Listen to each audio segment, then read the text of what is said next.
Hello guys, आप सभी लोगों को नमस्कार। आज हम price effect, income effect and substitution effect और why demand curve slope downward to the right, इसका मतलब ये है कि मांग रेखा दाहिने को नीचे की ओर क्यों झुकती है। आज हम इसके बारे में डिस्कशन करने जा रहे हैं। तो उसमें से सबसे पहले हम जो पहला पॉइंट है, लॉ ऑफ डिमिनिशिंग यूटिलिटी। इसका मतलब ये हुआ है कि हम अगर कोई भी वस्तु की अगर हम इकाइयों का प्रयोग अगर हम बढ़ाते चले जाएं तो उससे जो मिलने वाली जो यूटिलिटी है वो लगातार घटती जाती है। जैसे एक्स हमारी कोई वस्तु है और क्वांटिटी हमारा क्यू है, तो अगर हम वस्तु की अगर मात्रा लगातार वो जो इकाइयों का अगर हम जो प्रयोग है अगर हम बढ़ाते चले जाएं तो उससे जो मार्जिनल यूटिलिटी वो होती है वो क्या होती है, वो डिक्लीन होती चली जाती है। और उसके बाद में जो वस्तु की जो कीमत होती है वो भी कम ही होगी। इस प्रकार ये उपयोगिता हाथ नियम की व्याख्या करता है। सेकंड पॉइंट है प्राइस इफेक्ट। इसका मतलब क्या होता है? प्राइस इफेक्ट का मतलब यही है कि अगर दो गुड्स हैं, एक वस्तु का अगर मूल्य स्थिर रहे किंतु दूसरी वस्तु का जो मूल्य है वो चेंज हो जाए, तो तो जो भी कंज्यूमर की खरीदारी पर जो परिवर्तन दिखता है वही हमारा प्राइस इफेक्ट होता है, और उसी को हम प्राइस इफेक्ट कहते हैं। इसके बाद में आता है इनकम इफेक्ट। इनकम इफेक्ट का मतलब क्या होता है कि जब कोई भी कंज्यूमर है उसकी मनी इनकम में तो कोई वृद्धि ना हो, लेकिन उसकी रियल इनकम में अगर इंक्रीज हो जाता है, रियल इनकम में अगर वृद्धि हो जाती है, तो उससे क्या होता है, खरीदी जाने वाली जो वस्तुओं के जो मूल्य हैं वो घट जाते हैं। और वस्तु के जो मूल्य घटने से यह प्रभाव पड़ेगा कि कंज्यूमर अपनी आय से पहले की अपेक्षा जो दूसरी वस्तुएं हैं वो खरीद सकता है, पहले की अपेक्षा ज़्यादा खरीदेगा उनको। तो इससे क्या है, पैसे उतने ही हैं लेकिन हमें वस्तुएं ज़्यादा खरीदने को मिल रही हैं, तो इस प्रकार जो कंज्यूमर की जो एक्चुअल इनकम है उसमें क्या हो रहा है, वृद्धि हो रही है। तो ये हमारा रहा इनकम इफेक्ट। और इसके बाद में आता है सब्स्टिट्यूशन इफेक्ट। सब्स्टिट्यूशन इफेक्ट का मतलब ये होता है जब दो वस्तुएं हों और जो वस्तुओं की कीमत अपरिवर्तित रहने पर अगर किसी वस्तु की कीमत अगर घटती है तो यह अन्य वस्तुओं की जो अपेक्षा क्या लगने लगती है, सस्ती लगने लगती है। तो जो कंज्यूमर क्या करता है, उस अवश्य उस सस्ती वस्तु का महंगी वस्तु के स्थान पर प्रयोग करने लगता है। तो इस प्रकार जो कीमत वस्तु की कीमत घटने पर जो प्रतिस्थापन प्रभाव के कारण उसकी मांग क्या होती है, बढ़ जाती है। तो मांग वक्र जो होता है वो भी बाएं से दाएं की ओर, नीचे की ओर झुकता है। इसके बाद में हमारा जो Marshall goods classification when income change money monetary term, इसमें हमारा जो गुड्स दी गई हैं तीन टाइप की, नॉर्मल गुड्स, इन्फीरियर गुड्स और गिफिन गुड्स। और इधर हमारा प्राइस इफेक्ट दिया गया है, इधर हमारा इनकम इफेक्ट, इधर हमारा सब्स्टिट्यूशन इफेक्ट, और इधर लॉ ऑफ डिमांड अप्लाई। मतलब लॉ ऑफ डिमांड अप्लाई होगा या नहीं होगा।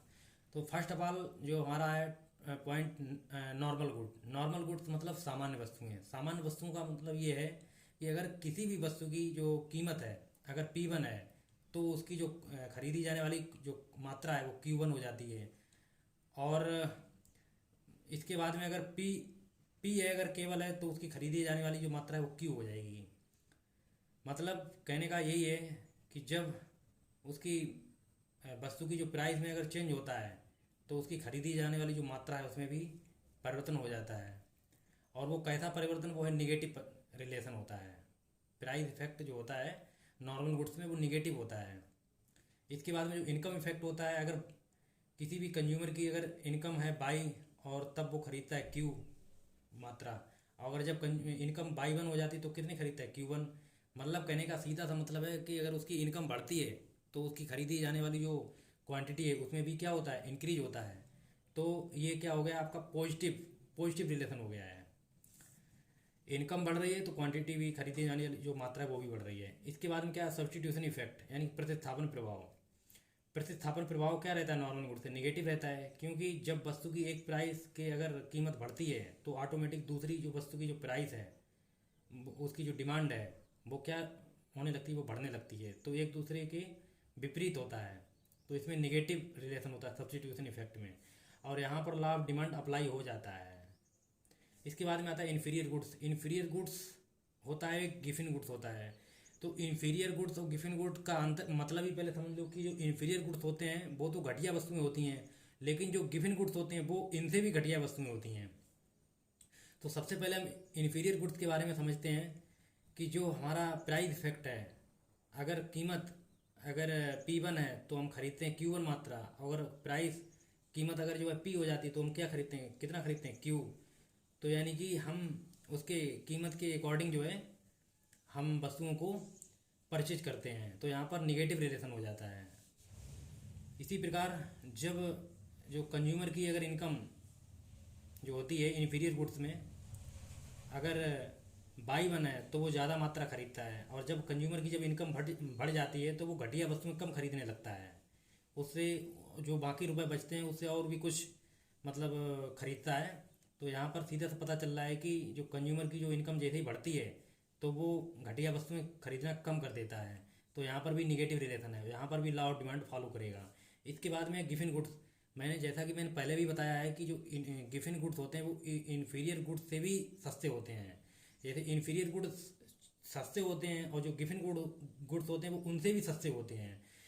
अगर यहाँ पर कोई भी वस्तु की जो प्राइस है अगर वो P है तो खरीदी जाने वाली मात्रा Q होगी।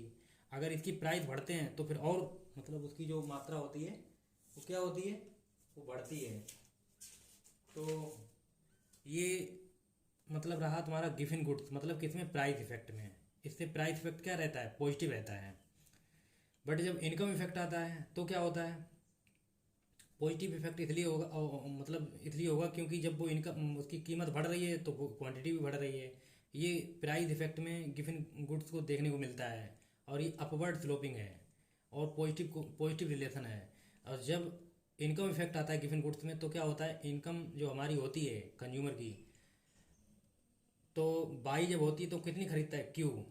और जब बाई 1 हो जाती है तो Q1 खरीदता है। जब मैंने पहले ही बता दिया है कि जो इन्फीरियर गुड्स जो जितनी सस्ती होती हैं उनसे भी सस्ती ये है, जब वो कर सकता है तो ये भी कर सकती हैं। तो यहाँ पर भी क्या है, निगेटिव रिलेशन है, और यहाँ पर लॉ ऑफ डिमांड फॉलो नहीं होता है। तो ये रहा आज का हमारा